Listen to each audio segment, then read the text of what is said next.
नमस्कार, प्रणाम भोजपुरिया भैया लोग और सब बताएं कैसे बानी रउआ सब है। उम्मीद करता नहीं रउआ सब ठीक ठाक होखा भैया और हमहू ठीक बानी।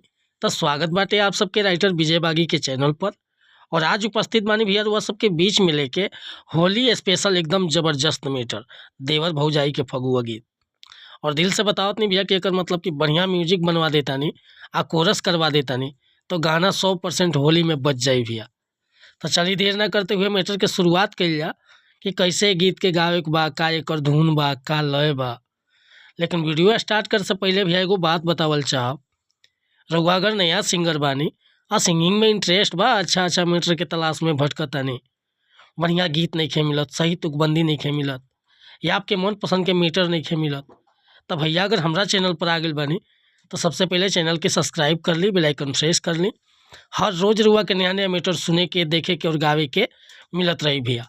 काहे कि हम हर तरह के सॉन्ग राइट करीला, sad song, love song, orchestra song, धोबी गीत, पूर्वी गीत, सीजनली कोनो प्रकार के मीटर होखे, हर तरह के मीटर रुआ के मिली। तुकबंदी कहीं खटकी ना, गाँव में कोनो परेशानी ना हुई।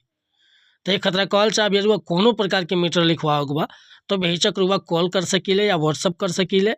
बिल्कुल उचित चार्ज पर रुआ के फुल गाना व्हाट्सअप के जरिए मिल जाई। नंबर हमारे डिस्क्रिप्शन में बा, रुआ कॉल या व्हाट्सअप कर सकतानी। आज के मुखड़ा देखी कैसे गाओ बाटे।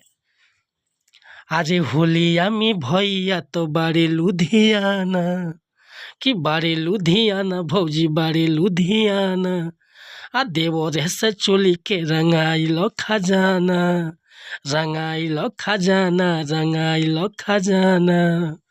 होलिया में भैया तो बारे लुधियाना, देवरे से चोली के रंगाइलो खजाना। मिली नहीं ऐसन सुतार भौजी, आ संगे फगुआ के लूट लहार भौजी। मिली नहीं ऐसन सुतार भौजी, आ संगे फगुआ के लूट लहार भौजी। तो भैया ये मुखड़ा लेके हम उपस्थित रहनी हो। एकरा के रुआ ऊपर से गा सकतनी, हम नीचे से गोले बनी, काहे कि हमार उतना ऊपर आवाज़ नहीं है। अगर ये मीटर पसंद बा, फुल गीत लिखवावे के चाहतनी तो बेहिचक हमरा व्हाट्सअप नंबर पर संपर्क कर सकीले। व्हाट्सअप के नंबर बाटे 8874473128। कौनो प्रकार के मीटर लिखवाओ खोखे, चाहे नया म्यूजिक बनवाओ खोखे, बेहिचक रुआ कॉल या व्हाट्सअप कर सकतनी भैया। और मिलत ने अगला वीडियो में। अगर ये वीडियो पसंद आई तो एगो लाइक करब, कमेंट करब। चैनल पर पहली बार आए लोग भैया तो रिक्वेस्ट बा चैनल के सब्सक्राइब कर ले। जय हिंद, जय भारत, जय भोजपुरी समाज।